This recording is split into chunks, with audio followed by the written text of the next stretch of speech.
Well, at this time, we're going to have some people come, and it's going to be a great celebration as we have a panel discussion, including Dr. Blackaby. We're going to also have Ethan McCreary.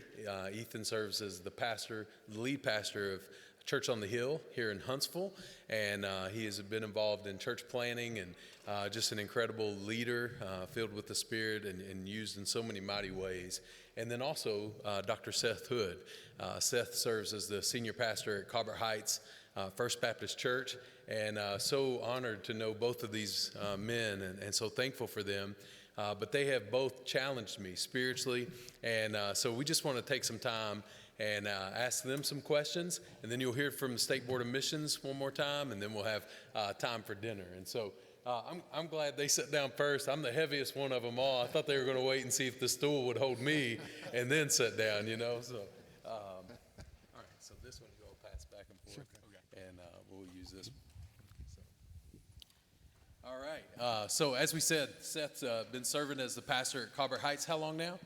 16 years. 16 years, and so we're thankful for him. And then Ethan, how long have you been at Church on the Hill?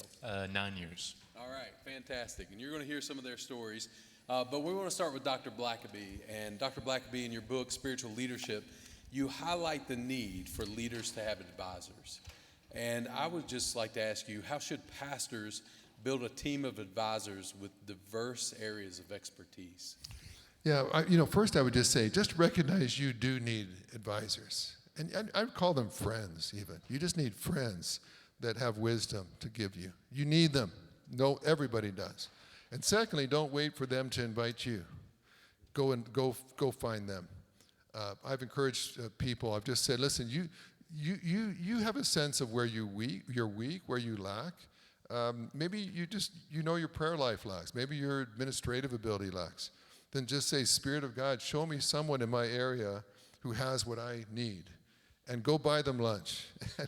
And just don't waste their time. Get to the point. I used to have people go to lunch, and I'd have a list of questions. Listen, while we eat, I need to hear what you have to say.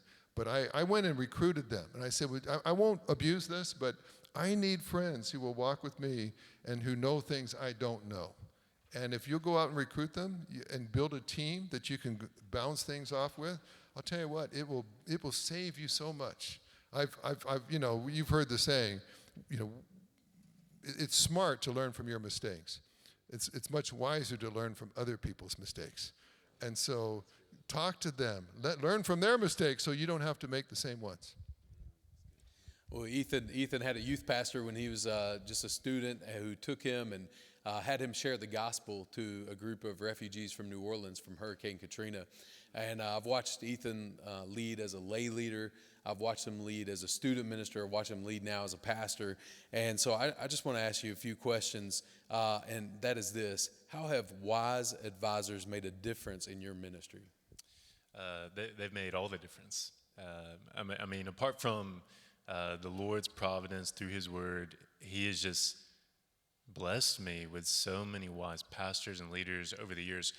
And, to be honest, every single, moment or milestone or new chapter or season, in the background, there was always multiple men that God had just sent into my life to help me through that moment. And every single step of the way to this day, I can just think of key men when I experienced the first call to ministry, a student pastor coming alongside me and helping me understand what that meant to pastor in a church, or different men in this room. I think about the first time I got to see a visit at a home with someone dying with Kevin Johnson, getting to see him get on his knee and pray for them and deliver the word. I think about courageous leadership and planting and pastoring, and see John Brock lead out in that in my life. And so every single step of the way, I've just gotten to watch someone do it exceptionally well. And in their kindness, they were willing to spend a little bit of time with me just to pass what they've learned so that I could grow. So I'm just thankful for that. Well, Seth, we talked about you pastoring your current church for 16 years and the investment that you've made in them, but also the spiritual investment they've made in you along the way. And so I just would love to know, what disciplines have enhanced your spiritual leadership? And then on the back end of that question, really, how are you leading, or how would you encourage pastors to raise the bar for spiritual leadership of the staff that God has called to your church? Investments for myself, I'll give a plug to the Jim Henry Institute that Dr. Lance mentioned earlier. I came through the D-Min program at New Orleans, and a couple of years after I got out, Dr. Auger called and asked me if I would be interested in this sort of ground level Jim Henry thing. And I don't know that he told me at the time. I was basically a test subject for that whole program. But 13 weeks of Zoom calls with Dr. Henry, which was incredible. And it led into now the establishment of the Jim Henry Institute at New Orleans. And so that was transformational for me. And my church invested in that and allowing me to do that. Raising the bar for our staff, and this goes for a pastor of a large staff or a pastor who only has volunteer staff. I think high expectations for staff, and write those expectations and communicate them very, very often. A few months ago, I had been kind of wrestling with this, and a few months ago I wrote a document for my staff and for our deacons. Our deacons met yesterday, and we're walking through this with our deacons, but non-negotiable standards for First Baptist Colbert Heights staff. And that way it's all on paper. And if you're not meeting the high expectations, now there's grace and love and mercy in that. Of course, we need that. But part of that challenge is the high calling of ministry demands those high expectations. And so we just continue to try to raise the bar for our leadership. Yeah, Ethan, do you have anything to add to that as far as your staff and developing leaders and investing in them? Sure. Well, I mean, we have rhythms, and this is something we adapted a little bit from Woodmont, is every single month there's going to be one particular staff meeting that's primarily focused on leadership development. And there's certainly components of spiritual leadership, leadership through disciple-making efforts, particular ministry, emphasis. But that's just, devoted, specific time to sharpen each other's edges, to make sure that we become more effective in ministry. Because it'd be something that we could just easily put on the back burner. But we felt like we could repurpose that time, or every Monday it can feel pretty monotonous. And we have a rhythm that I think people genuinely look forward to. And we can all walk away just 1% better as a leader, just with some focus time each week. And so that's just a simple adjustment we made, and that's really yielded much fruit on our team. Excellent. I'll tell you, one of the things that I find is that when I'm leading out of my flesh more than leading out of the spirit, it's often connected to how much time I've wasted. And so I just would confess that to you all, but also in light of this question. You mentioned things, Dr. Blackaby, that are time wasters. What do you think are three of the most or the biggest time wasters that pastors are susceptible to? I think it's not breaking news to say, just media in general, your phone, the internet, social media. Social media is designed they spend billions of dollars trying to figure out how to keep you there. Once you're just going to go check, and then an hour later, you're moving on to something else. And they're masters at that, and we're amateurs thinking we can handle that. And I have all but cursed myself a few times, where I just want to go check one thing, and then an hour later, it's like, what if I just? And I wasn't watching pornography or anything. I was just, here's a news story. I didn't see that. And then this person's reporting on something, and this is a breaking story. And the next thing you're a news junkie. You're just checking up on stuff. And the next thing you know, I have accomplished nothing in this last hour. What could I have accomplished in that same 60 minutes had I been focused? And so I'm pretty ruthless about my TV. There's rare that I turn that on anymore. Social media, I gotta just be careful. I have a social media presence, so I go on there, and I just have to be careful to go in and get out. But secondly, I would just say you can also waste a lot of time pleasing people instead of God. doing stuff because people like to see you show up at that meeting and that gathering and to serve on that committee. And you just know that you're doing a bunch of that simply to make someone else happy. It's not that the Spirit of God has said this is where you can bear much fruit if you do this. And just that fruitless activity that satisfies other people, but is not where the Spirit of God has me. And so I had to just say, God, I want to evaluate the fruit of the time I spend doing these things. And if there's no fruit, and I don't know why it is, fruitless activity tends to be very seductive. I wish that fruitful activity was as seductive. But it's the time-wasting stuff that will pull you into that. And so whether it's people expecting things of me, or it's just fruitless activity that is just really bright and tinsely and attractive, but just doesn't accomplish anything. As I get older, I just resent wasting my time.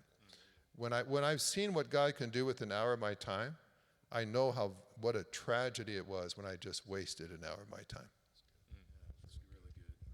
Well, Seth, in a world filled with time wasters that emphasize the negative, what advice would you give pastors to stay positive and focused in their spiritual leadership?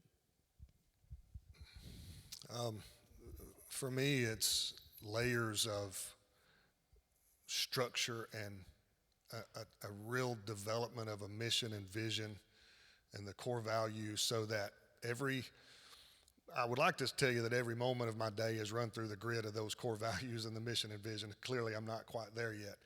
But from a high-level view, all of our leadership is run through that mission and that vision, so that we're always on the same page. We all know where we're headed. Now, Great Commission is our mission. I get that. But from a church standpoint, there are other things that we need to have in place so that every moment of our day, every decision, all the scheduling, all the calendar, all those things fits under that mission and vision. And it keeps you focused, because I'm the world's worst at losing focus, my ADD brain, I guess, and I'll go off on a tangent. And so when you're constantly communicating mission and vision and that structure, it keeps you focused and keeps you from wasting time, and it keeps you on the positive. Now, I'll add this, and I think a question in a moment. I'll talk about prayer and what God has done at our church. But I say this to pastors all the time who will contact me for these kinds of questions. You cannot separate spiritual leadership from your time with the Lord. And that sounds so simple. I mean, it's so elementary.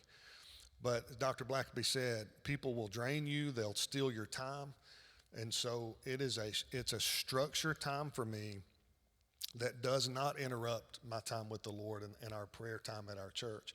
I read a story the other day about a high-level government leader who had a meeting with a South Korean pastor. And he showed up at this pastor's office, and he was a few minutes early, and the pastor's secretary would not let him in. Now, this was a high-level government official.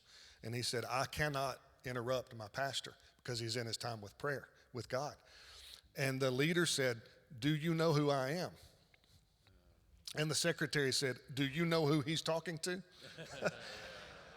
And again, it's so elementary, but guard yourself, guard your time, and people will learn that you'll call them back when you can. You'll meet with them when you can. When they learn that their pastor is on his knees before God, and the evidence is there in what he's doing in your church, and when you step onto the platform to preach, it's evidence that you've been with God. They'll learn to let you guard that time with them. Well, Seth, since we're leading into that, just stay here for just a little bit and just share a little bit of what God has done in your church as you and your church have stayed in the presence of the Lord in a more structured and intentional time. Dr. Blackaby was all over me in his sermon, because this was kind of my past from a few years ago. My prayer life 5 years ago, the only way I know to describe it, Chad, is it was tactical, because we were doing ministry at a high level, right? We were reaching people. Our church was growing, upper levels of baptisms compared to other churches. Like, from the outside looking in, we were doing a lot of really good things. We were having ministry success, right? And I began to evaluate my prayer life, my own personal prayer life, and that, just like Dr. Blackaby said, I was asking God to bless my efforts because we were doing things really well. And so I would say, God bless, here's my list. It was tactical. Here's my list. This is what I have to get done today. Here's what we want to accomplish. So God, give us what we need to accomplish this. Very, very much in the flesh. So I was missing that intimacy with God. That was step number one. I shifted my prayer time to just focus not on what I needed from God, but just on his presence, just to be with God. And then I started looking at ministry success and how we measure success and the difference between ministry success and a move of God. Because the flesh can give us ministry success, what you said, right? You can be a good pastor, you can be a good leader, good preacher, you can have good worship, your small groups can be great, and you can draw a crowd and have ministry success. But there's a big difference between ministry success and a true move of God. Every true move of God starts with prayer. Every one of them, go historically, and they all are there. Prayer is there in every single one of them. So we shifted gears. We started House of Prayer, which I shared about last year at the convention. Sunday night House of Prayer has been transformational for us. We do not pray for sick people at House of Prayer. We pray for revival. We pray for God to move. We pray for sick people at other times, but we limit House of Prayer to strictly praying for God's movement in our church. And so story after story I could tell. Chad asked me to share a little bit of a testimony. I shared last year at the convention, men, dozens and dozens of men being saved. Those men winning their wives to Christ, right? One particular story, we had a gentleman named Chuck. If you were here last year, you heard this, but Chuck got saved. Chuck led his wife to the Lord. Then Chuck led his wife's ex-husband to the Lord. Yeah, I think I got that right. Then Chuck led his wife's ex-husband's new wife to the Lord. And like Chuck is on stage helping me baptize all these people, It's just incredible and story after story after story. But I want to tell one story if I got time, one more story. A few months ago, we had our men praying in the house up behind the church every Wednesday night. So we have House of Prayer on Sunday night. And then our men's ministry prays on Wednesday nights. And there's 60 or 70 men in this house. They have names in a box, and they're praying over these lost men, and they get saved. Every time they get saved. Some of them are saved within 24 hours after they go in the box and are prayed for.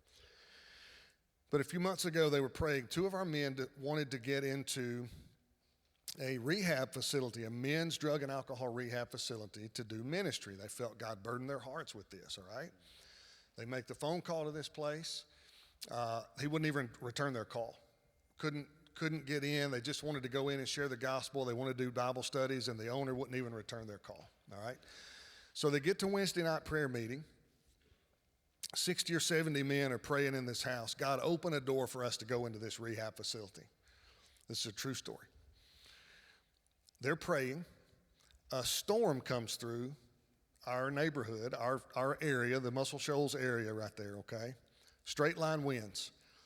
One of these men who were praying to get into this rehab facility works for Sheffield Utilities. He's a lineman for Sheffield Utilities, all right? This storm, there are 200,000 power poles on Sheffield Utilities system. 3 poles got blown down in this storm. All 3 of them right in front of this rehab facility. One of those poles went through the gate of the rehab facility, tore the gate down. There are 27 linemen who work for Sheffield Utilities. That man was the one who got called out to go fix the pole. He walked through the gate of this facility. The owner is standing there, and he says, I've been trying to get in touch with you. And they've been doing Bible studies. It's incredible. I mean, when I tell you that there is nothing that I fear and nothing that I believe God can't do, I've just seen it. I've seen it happen. Sorry, man. Well, no, you're good. You're good. That's what it's about. Well, and Ethan, you got some stories too. And one of the things that you know is that when there's a movement of the Spirit develops people and grows them and matures them and conforms them to the image of Christ. So with the Well Church Planning Network, I know you are, intentional about that process of building and developing leaders, making disciples. Would you just share a little bit about how you do that? Sure. Just to echo what Seth is saying, it really does begin in prayer. Particularly in church planting, there's a temptation to elevate and move people, or maybe the wrong people, too quickly to positions they don't need to be in. In church planting environments, you're in situations where there's not a lot of people in the early days, there's lots of needs, and so this person's alive, so they should be a Bible study leader. And that's probably not the wisest way to go about, organizing the church. But I really believe it goes back to prayerful pastoring. When you think about Luke 10:2, he says, "The harvest is plentiful, the workers are few. Therefore, pray earnestly that the Lord would send workers into the harvest." And so, that strategy of developing, identifying, raising leaders, it really is a spiritual matter where it begins in prayer, and you are seeking the Lord's face. And God, who is our man for the job? Who is the individual that needs to lead out in this area? Who needs to be the next disciple maker? And it's from that point that you begin the work of identifying who those potential key future leaders are within a local church or a ministry. And so it begins in prayer. I think the Holy Spirit gives discernment to who that is, and also affirms within other key leaders in the church as well, where there's a plurality of counselors, in those kinds of decisions. But then from there, and even in our world with the Well Network, of having multiple pathways for different people within the church to grow and flourish as a leader. For people who are wanting to become pastors, to have a pastoral residency where they can train in an environment where they'll learn about 1 Timothy 3 and what it means to have the character and qualifications of a pastor, and then learning the competencies of preaching and shepherding and caring for the flock, or just on the ground level of helping someone learn how to lead, their very first small group, and giving them the tools and the resources and an equipping cohort to be able to, see them take that first step. And then truly from there, what we want to do is mobilize and coach those people. So once we send out a leader, once we mobilize someone to do a task, we don't want to just leave them there and say, good luck.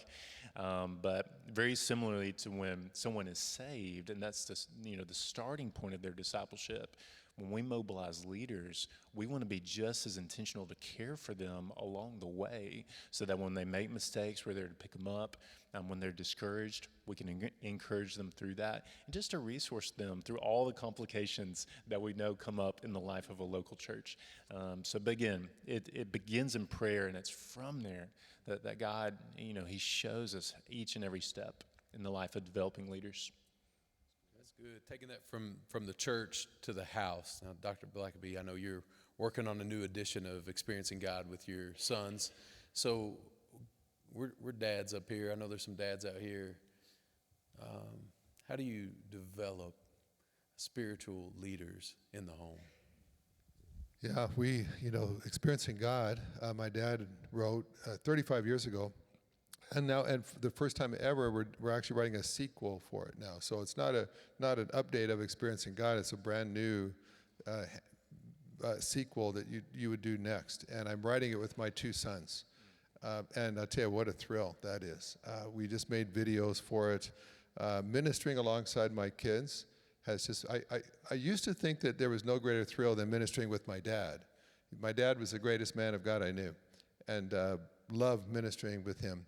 But ministering with my kids, I got my middle child, Daniel's over here with me on this trip, and he and his sister work for our ministry, Blackaby Ministries, and Daniel actually has a whole site in our ministry called The Collision. It's a whole site just to help people navigate pop culture, and to try to navigate what's a Christian view of all this stuff going on in young people and media.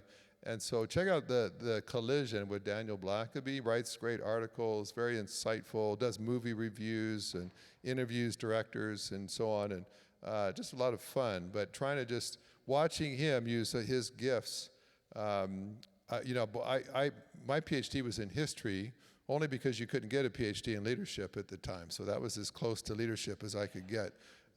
When my two boys were in seminary, I said, you guys should get doctor's degrees in leadership. Now you can do that. I'll help you. I'll be glad to do it with you even. But they both got PhDs in apologetics. They said, we think our generation needs apologetics. And so to watch them flourishing like that, the two other things I just say real quickly. One is, I know a lot of ministers who mistakenly assumed that the church was the same thing as God. That when God came calling, he should be priority number one. But we often thought the church was the same voice as God's voice. And the church is not, we'd always say it comes God first and then my family. But they meant if the church and God were in the same level. Someone called from the church, you forsook your family and you did church work. And I think in my generation and the one above me, they really got that messed up. And we didn't realize that our family was our ministry. If you can't do that ministry well, I'm not sure you need to be ministering to other people's families. And so God, and I had to learn that because my dad didn't really model that well for me. He would get up from the meal table and go take a call from a church member. And I had to learn that I was a good pastor if I just stayed there with my family. And so to see my three kids, my oldest is a church planter in Canada today, and the younger two both work with me, all in ministry. All five of my siblings and I are in full-time Christian ministry. My parents developed a spiritual legacy. And so maybe just the last two things I'd say. Well, one is, especially for pastors' kids, I didn't want my kids to mess up. Like, then I wouldn't have any good Father's Day illustrations if my kids weren't, model children or anything. And so I work real hard. I'll never forget someone asking me one time how my kids were doing. And I was telling them all things I'm doing to try to make sure my kids walk with Jesus. And I'll never forget, my friend said, Richard, you sound like you're trying to fix your kids instead of enjoy them. Kids are meant to be enjoyed. They're actually a gift from God. But I was so busy fixing them, trying to make sure they did things right. And my kids all knew it. And my kids weren't interested in being fixed. And so I had to just back off and say, do I enjoy my kids? Or do I see them as a task? I need to check the box once I get them walking right. And I'll tell you what, if you enjoy them and you model for them what it looks like to follow Jesus. My dad always said that. He said, when they asked, how did all five of your kids end up in full-time ministry? He would say, well, I don't know. But he said, my goal was to have such a vibrant, joyful, victorious walk with Jesus that my kids would watch their dad and say, if that is what it means to be a Christian, then we want to sign up and do it too. And that's what happened. And so I think spiritual legacies are when your kids stand on your spiritual shoulders and they reach heights you only dreamed of getting to. Where you might have had a passion for prayer, but your kids one day go places in prayer you didn't even know you could go. And you might have been a heart for leaders or evangelism, and then you watch your kids and grandkids leading people to Christ with an ease that you never had. And you say, praise God that I didn't just pass it on, but the next generation, they got on my shoulders and they reached heights that I never reached myself. Well, this last question is for all of you, and that is 3 relationships that the Lord has brought into your life that has shaped you spiritually. Real quickly, there's more than 3, but I guess particularly in this season of life, I think of my father, my dad. And when you asked this question, I was just trying to think of who is the most influential person in my life, and honestly, I think it's him. He's just modeled faithfulness my entire life, and even though he wouldn't see himself as thinking of himself as an example of leadership to me, like that's what he's been. Just watching him be in the Word daily, serving his local church faithfully every single Sunday, never wanting any credit, never wanting to be seen, just having this this God-fueled tenacity to serve Christ and do it in such a humble way, to care for my mom and my brother. So that's been an example to me. Like, some discipleship is taught and a lot of it is caught. And I caught so much in leadership and spiritual formation from him. So I'm thankful for that. Second would be my pastor. God, when we were planting in our early 20s, God also blessed me with a pastor. And that was a surprise. I did not expect that. But Ephesians talks about how, the Lord gifts pastors to the church, and he certainly gifted me with one. His name is Bobby Burt. And he has been my pastor the past 9 years as we have gone through that planting process. And he has just so graciously walked with me through the highs and lows of life, and just been so faithful. And that has taught me how to shepherd.